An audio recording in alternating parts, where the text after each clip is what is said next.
Welcome to the hands-on section of session 5. We're going to analyze and evaluate the liquidity position of Panchak Corporation. Liquidity means ability of a company to repay its short-term liabilities. We have the data for 2 consecutive years, 2023 and 2022. Our purpose here is to analyze and evaluate the liquidity of the company, meaning the ability of this company to repay its short-term liabilities as they come due. So we look at the resources of the company and the liabilities, short-term liabilities that must be paid. We shall define the company's short-term assets as current assets. These are the resources of the company available for the repayment of liabilities. So we start with the formula. We are going to use model 1.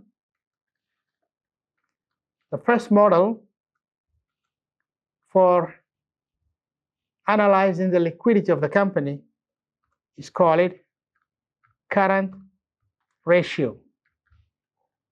Current ratio equals to total current assets divided by total current liabilities. Current liabilities are short-term liabilities, whereas the current assets are the liquid assets of the company available for the repayment of current liabilities. This is an accounting approach. Once we finish it, we shall discuss the limitations of this approach, and then we improve on it. We move to the financial approach. Now we have the formula now. Current ratio equals to the total current assets divided by total current liabilities. The criteria for decision making is 1. If the current ratio equals to 1 or greater than 1, it indicates the company has the ability to pay. It means the total current assets are greater than the total current liabilities. So the interpretation for that is the company is holding sufficient current assets to repay the current liabilities as of December 31st, 2023 and 2022. That is the date of the balance sheet. Now, we need 2 numbers. First is the total current assets data. We take that from the total current liability from the balance sheet, the current assets section.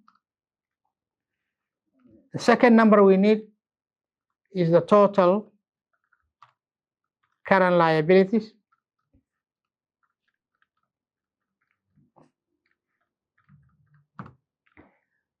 We will take these from the balance sheet under the current assets section. We have on the left side the balance sheet. You see on the assets section, we have the assets section. I highlight them. And here we have the current assets. We want the total number.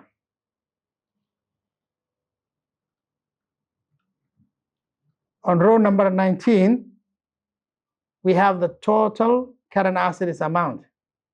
So we just copy these numbers. To copy, we begin with the equal sign, equal, and then we click on that number. This is the total current assets. And for the year 2022, we take it from row number 19, column F. These are the data.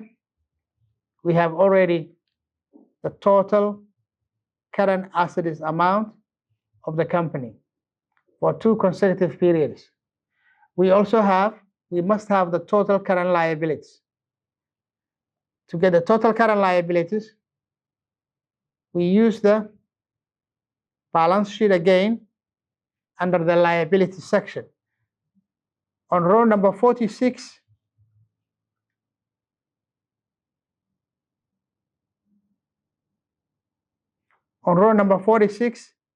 we have the total current liabilities. You look at the bottom of that section, row 57, we have the total current liabilities. Now we need to copy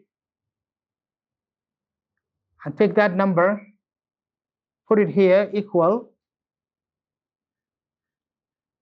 We have already located the numbers. You click on this. And for 2022 equals to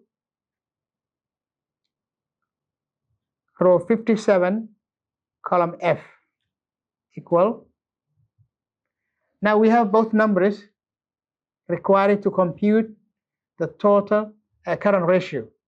So item C, say current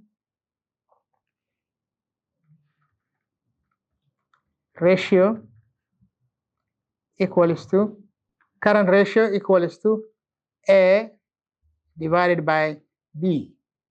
A stands for current assets, B stands for current liabilities, equal A divided by B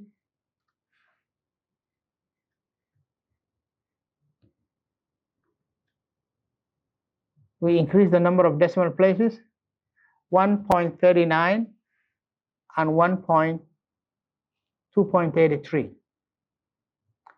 Now, criteria is equal to 1. So we say if the current ratio is greater or equal 1, it means liquidity is good.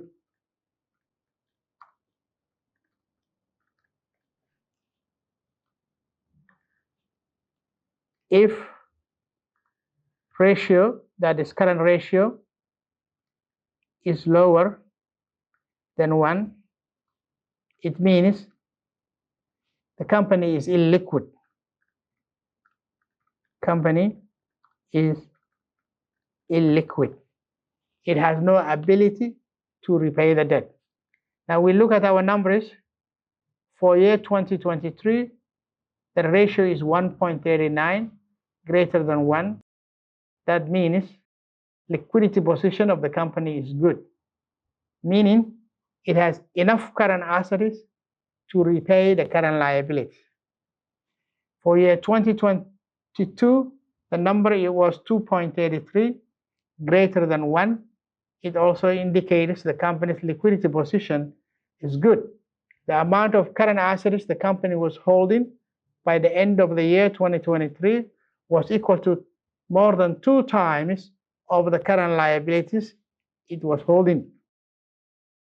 Liquidity is good, but if you look at the trend, the company's ability to repay the debt, short-term liabilities, in 2023 was lower than the amount for the year 2022.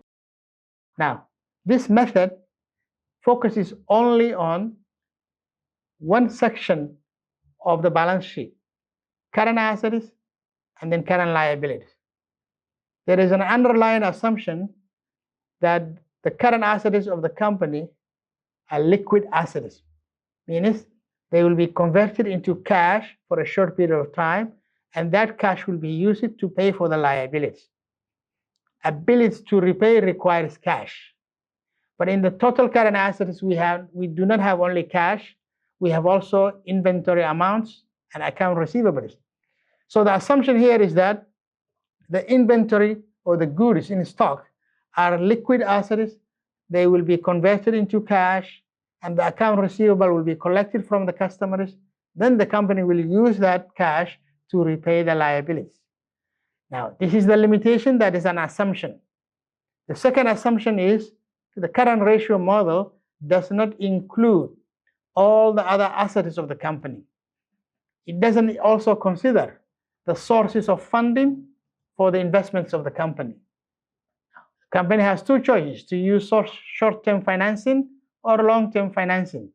If a company uses long-term financing, that's generally good for its liquidity, but bad for its profitability. If a company utilizes short-term funding, they will have to pay the money in short-term period of time, and that is not good for liquidity. In the next section of this video, we shall move to the liquidity position of the company using a financial approach. We will consider the sources of funds for the company and the investments of the company in analyzing and determining the liquidity of a company.